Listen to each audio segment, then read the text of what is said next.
Hello, and welcome back to the 6th installment of Reconciling Zero as we go in search of Effective Zen. Last week we posed the question, what do we mean by manifested activity? Recall that as part of our quest to answer the question, is this Zen Mountain? We are investigating the nature of all activity. The motivation is this. Because Zen is an activity, before we can fully appreciate its depth, we need to better appreciate the nature of activity itself. And last week we discussed the notion of zero activity, which we can summarize as the confluence of conditions that naturally give rise to manifested activity.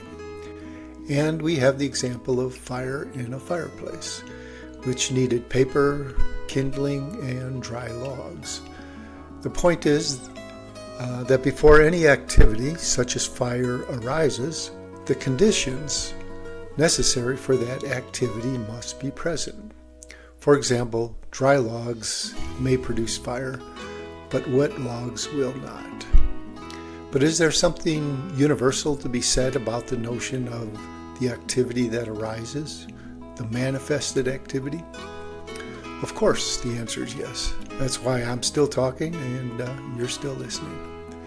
In the case of manifested activity, we can say a manifested activity comprises two naturally opposing activities, often called plus and minus or expand and contract, which eventually and inevitably cancel each other, resulting in the return to zero activity. Again, this is a bit of a mouthful. But still, if we examine the statement closely, we can see the claim that no activity exists forever, that every activity that arises must inevitably cease. But as importantly, the mechanism for each activity's ceasing is incorporated in the reality of the naturally opposing activities. In the example of fire, while the produced flame represents the plus or expansion activity, the practicality of the logs being consumed represents the minus or contraction activity. The minus activity negates the plus activity and the fire inevitably goes out. So what's the real point of all this? It would be hard to disagree that one goal of Zen is an understanding of this thing called the self. And if we are to agree that the universe is activity, then the self must also be activity. If the self is activity, there must be this notion of a cycling between zero self and a manifested self. And we must see the zero self as a confluence of conditions that give rise to the manifested self. A self comprised of naturally opposing activities that will inevitably cancel each other, resulting in the return to the zero self. Woof. Really? At this point, I would urge you to read the Buddha's second discourse, the Anatta-lakkhana Sutta, the characteristics of not-self. In the sutta, when the Buddha speaks of not-self, we can think of zero self. And when the Buddha speaks generally of the self, we can think of a manifested self.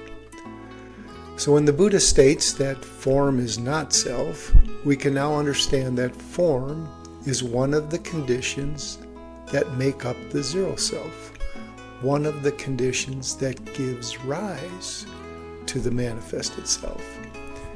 And finally, within the sutta, we should start to recognize plus and minus, or expansion and contraction, the naturally opposing activities. As a plus activity, we have the thinking that this is mine, I am this is myself.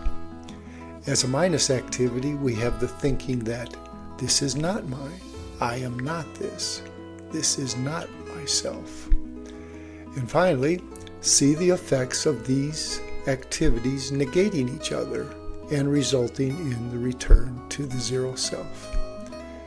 As the narrator reports at the end of the sutta, and while this discourse was being spoken, the minds of the group of 5 mendicants were freed from dilemmas or defilements by not grasping.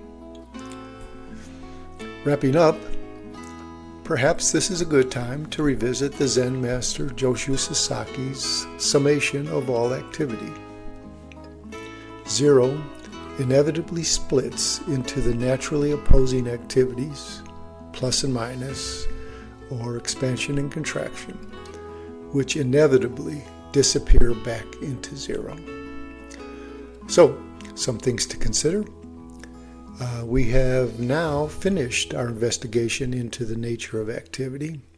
For next week, the question, what is spirituality? And until next week, cheers.